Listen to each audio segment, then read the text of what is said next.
네, 여러분. 오늘은 여러분들에게 제가 얼마 남지 않은 방학기간, 그리고 중간고사, 혹은 여러분들의 모의고사 어법 준비를 어떻게 해야 되는지에 대해서 조금 설명해 드리려고 합니다. 간혹 제 학생들 중에서 어법 문제를 그냥 양치기를 하시는 분들이 있는데, 양치기보다는 여러분들이 조금 질적인 공부를 해 주셔야 돼요. 오늘 제가 설명드릴 어법 내용은요, 형용사, 부사에 대한 내용입니다. 그리 오랜 시간이 걸리지 않으니까 꼭 한번 봐주시고 여러분들이 남아있는 시간을 조금 효율적으로 공부했으면 좋겠습니다.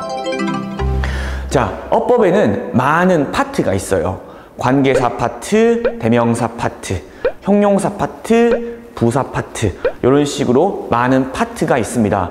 그 중에서 형용사와 부사 파트는요, 수능에서도 단골 출제 메뉴이고요, 학교 내신에서도 꽤 자주 나옵니다. 심지어 캡스나 토익, 그리고 선생님이 시험을 쳤던 편입 문법에도 꽤 자주 나오는 유형입니다. 자, 선생님은 어법 문제는요, 여러분들이 조금 싫어하실 수도 있는 말이지만 약간 수학적으로 조금 접근을 해보면 어떨까 합니다. 선생님이 회화를 못해서 그런 게 아니라요, 여러분들이 수학책 중에 센 책이라고 있어요. 그 책에 보면 한 가지 개념, 예를 들면 미적분에 대해서 학습을 하면 미적분에 대해서 케이스 1 문제, 케이스 2 문제, 케이스 3, 케이스 4 이런 식으로 문제 유형이 나누어져 있습니다. 자, 오늘 여러분들에게 기본적으로 형용사와 부사에 대해서 어떤 개념인지 한번 설명을 한 뒤에요, 어떤 케이스로 있는지 한번 설명을 해드리고 같이 한번 문제를 풀면서 케이스를 한번 나누어서 여러분들이 자주 틀리는 유형을 분석해 볼 수 있는 그런 시간을 가졌으면 좋겠습니다. 문제를 많이 푸는 것도 좋아요. 그런데 여러분이 문제를 많이 풀면서 내가 어떤 문제를 많이 틀리는지에 대한 유형 파악이 되셔야 됩니다. 자, 그럼 한번 개념 설명 시작해 보도록 하겠습니다. 여기에 제가 형용사와 부사라고 적어놨습니다. 형용사는요, 기본적으로 뭐뭐은, 는, 한 이렇게 해석이 되고요.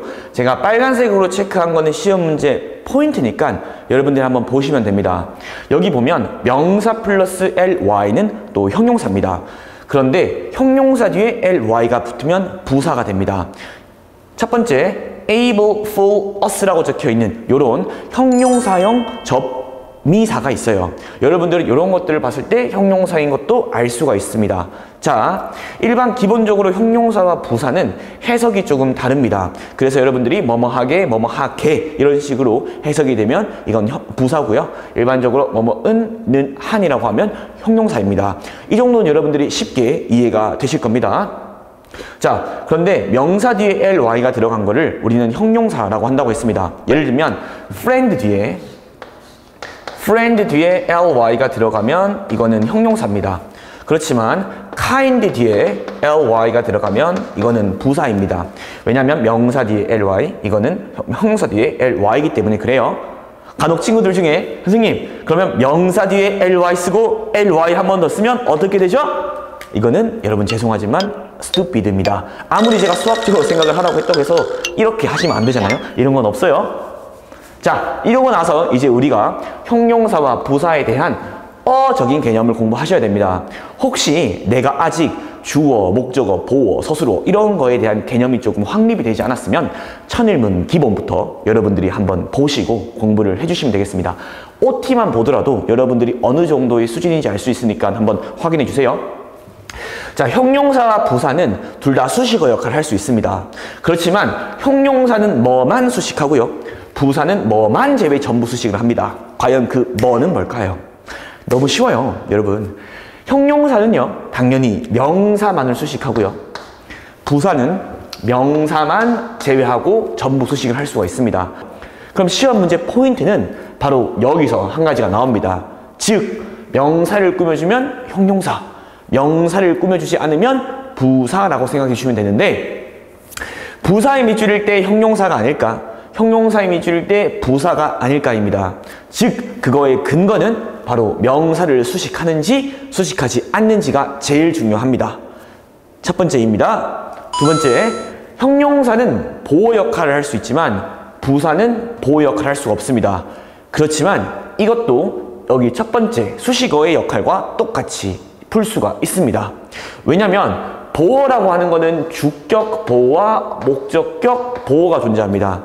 그렇다는 거는 주어는 명사, 목적어는 명사예요. 명사만을 수식하는 거는 형용사이기 때문에 형용사를 골라주는 거지 보어를 부사를 골라주면 안 됩니다.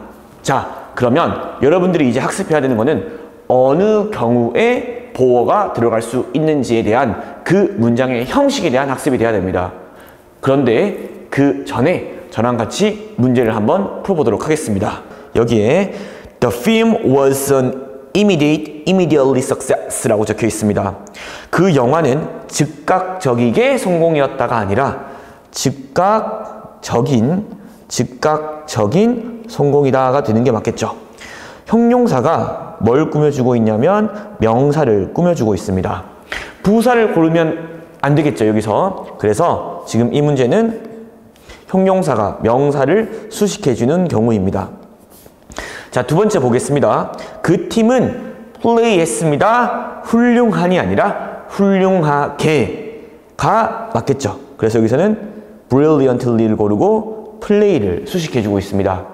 여러분들이 부사가 동사를 꾸미지 않더라도 일단은 여러분들이 만약에 형용사를 고르면 무조건 명사를 수식해주는 거기 때문에 여기서는 여러분들이 명사를 고를 어떠한 근거가 없습니다. 전반전에서 훌륭하게 플레이했다 정도만 고르시면 돼서 이 같은 경우는 부사가 형용사를 제외 동사를 수식하고 있습니다. 이건 죄송해요. 잘못 적었습니다. 네, 부사가 동사를 수식하고 있습니다. 여러분들이 이 경우가 지금 수식어의 역할을 하고 있는 첫 번째 경우라고 보시면 됩니다. 자, 이제는 우리가 문제는 어떤 경우가 나올 거냐면 이제는 주격 보어와 목적격 보어가 나올 수 있는 문장의 형식에 대해서 한번 보도록 하겠습니다. 주어는 있을 수도 없을 수도 있는데 이걸 가로를 친 이유는 기본적으로 준동사인 경우도 포함되기 때문입니다. 또 준동사가 이해가 안 되시는 분들은 부족한 것들을 한 개씩 메꾸어 주시면 되는데 그 모든 내용이 천일문 기본 정도에서 끝나기 때문에 여러분들이 천일문 기본, 구문학습, 문법 꼭 학습해 주시면 좋을 것 같습니다. 자, 2형식 동사가 있고요. 5형식 동사가 있습니다. 제가 여기에 I라고 적은 이유는 자동사이기 때문에 그렇고요. T라고 적은 이유는 타동사이기 때문에 그렇습니다. 일단 이거는 거두절미하고요. 여러분들이 동사 뒤에 주격 보어가 온다. 즉 얘는 주어를 꾸며주는 보어 역할을 하기 때문에 주어는 품사가 명사입니다. 그래서 이 보어는 형용사를 골라야 됩니다. 그렇지만 여러분들이 보어 문제가 가장 많이 틀리는 이유가 있는데요. 왜냐하면 여러분들은 부사를 뭐뭐하게, 뭐뭐하게 형용사는 은는이라고 해석을 합니다. 그렇지만 보어 문제에서는요. 이 형용사도요. 뭐뭐하게 라고 해석되는 경우가 굉장히 많습니다. 그래서 여러분들이 해석으로 접근을 하다가 시험에서 그냥 꽝 하고 문제를 틀려버리는 겁니다. 자, 그래서 이런 경우가 있습니다. 여기 나와 있는 동사는 여러분들이 전부 다 암기를 해 주셔야 됩니다. 좀 이따가 표를 보여드릴 테니까 꼭 암기를 해주세요. 자, 두 번째, 타동사가 나오고 그 뒤에 목적어, 목적격 보어, it 이렇게 유형이 세 가지가 나눕니다. 자, 처음부터 설명해 드릴게요. 자, 목적어가 나오고요. 목적격 보어인데 얘는 얘를 얘기하는 겁니다. 즉, 목적어는 품사가 명사이기 때문에 보어 자리에는 형용사를 골라야 되는데 부사를 고르면 안 됩니다. 자, 케이스 1, 그 다음 케이스 2로 넘어가서 케이스 2, 3, 4, 5인 거예요. 이것보다 이게 조금 더 어렵습니다. 자, 그래서 여기서는 여러분들이 해석은 전부 다 개로 되지만 골라야 되는 건 형용사입니다. 해석은 개로 되지만 골라야 되는 건 형용사예요. 자, 밑에 있는 경우는 지금 목적격 보어가 앞으로 갔죠? 그 이유는 우리가 언어에서 영어에서는 목적어가 길 때 이렇게 뒤로 보내는 경향이 있습니다. 그래서 목적격 보어가 앞으로 가고 그 뒤에 목적어가 있는 경우가 있습니다. 이 경우보단 이 경우가 더 어렵겠죠. 마찬가지로 목적격 보어이기 때문에 여기서는 형용사를 골라줍니다. 자, 그 다음으로 갈게요. 자, 우리는 목적어가 길 때, 그 목적어가 특히나 명사구나 명사절일 때, 명사구 명사절 많지 않아요. 여러분들 천일문 다시 한번 말씀드리지만 거기에 명사구나 명사절 전부 다 적혀 있습니다. 별로 안 돼요. 심지어 명사구 여기 되는 건 하나밖에 없다고. 자, 그래서 우리 가목적어라는 걸 쓰고요. 그 뒤에 목적격 보호가 오고 진 목적어가 옵니다. 보통 명사구나 명사절인데 여기에도 형용사를 씁니다. 이런 문제들 유형에서 여러분들이 좀 많이 틀립니다. 아까 전에 이 유형에서는 여러분들이 그냥 해석으로 접근해도 전혀 문제가 되지 않잖아요. 그래서 잘 안 틀려요. 그런데 이 문제에서 많이 틀리고 평가원도 그걸 알고 여러분 학교 내신 선생님도 이걸 알기 때문에 여기서 시험 문제가 많이 출제가 됩니다. 이것도 솔직히 말하면 기본 유형이지만 모든 문제는 여기서 출발합니다. 여기서 거의 끝나요. 자, 문제 한번 풀어볼게요. 자, 여기서 여러분들이 봐야 되는 게 뭐냐면 그녀는 보입니다. 행복하게. 해석이 뭐가 돼요? 개가 되죠. 그렇지만 여러분들이 골라야 되는 건 뭐냐면 She looks happy입니다. 왜냐하면 여기 나와 있는 동사가 이형식 감각 동사이기 때문에 그렇습니다. 형식에 나오기 때문에 이런 동사들은 꼭 여러분들이 암기를 해 주셔야 됩니다. 자, 네 번째 보겠습니다. 유형 케이스 2였고요. 이제 케이스 3, 4, 5로 넘어가겠습니다. 자, 케이스 3 보겠습니다. 나는 만들었습니다. 그 등산을 어떻게 만들었습니까? 더 쉽게 만든 거. 해석상 이게 자연스럽지만 이게 아니라 형용사를 골라야 됩니다. 뭐기 때문에 그렇죠? 목적격 보호기 때문에 그렇습니다. 해석은 개입니다. 그래서 여러분들이 흔히 이렇게 부사를 체크하는 경우가 많습니다.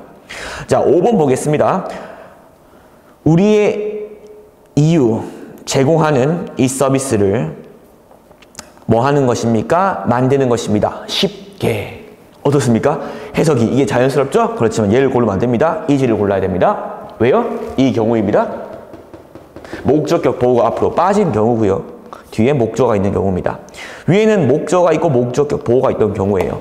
자, 마지막으로 6번 보겠습니다. 나는 생각합니다. 이것이 아닙니다. 가목적어예요. 그 다음에 목적격 보호가 되고요. 이게 진 목적어입니다.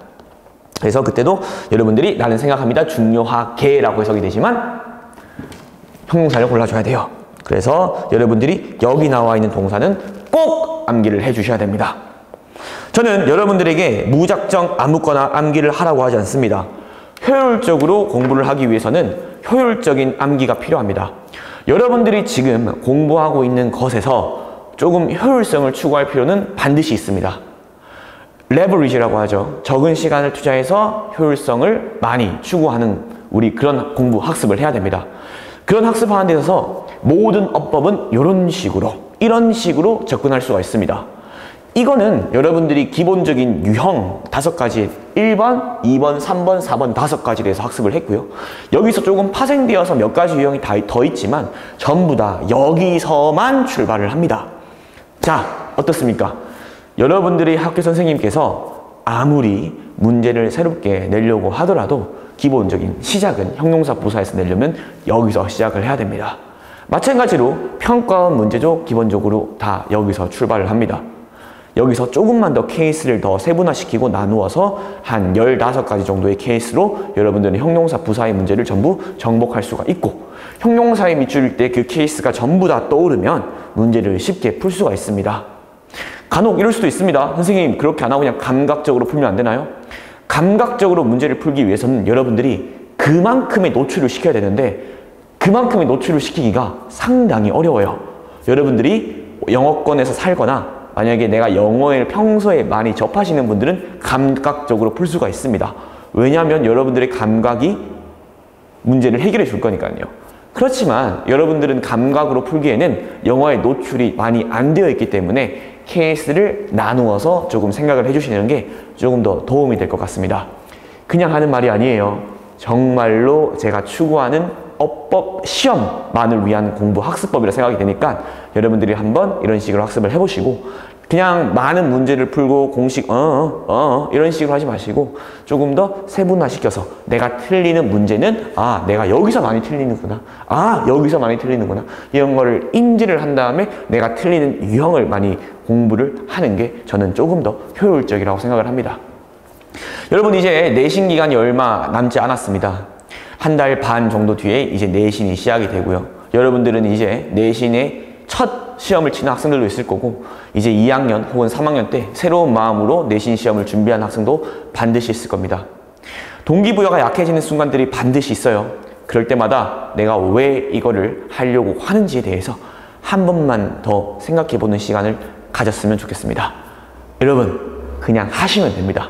그러고 나서 여러분들이 감정은 일시적이지만 결과는 평생 남기 때문에 여러분들이 그 감정에 대해 너무 이렇게 동요되지 마시고 조금 더 결과를 보면서 여러분들이 한번 중간고사 때 좋은 점수를 받으시면 충분히 여러분들이 극복할 수 있으니까 한번 결과를 만들어 보세요.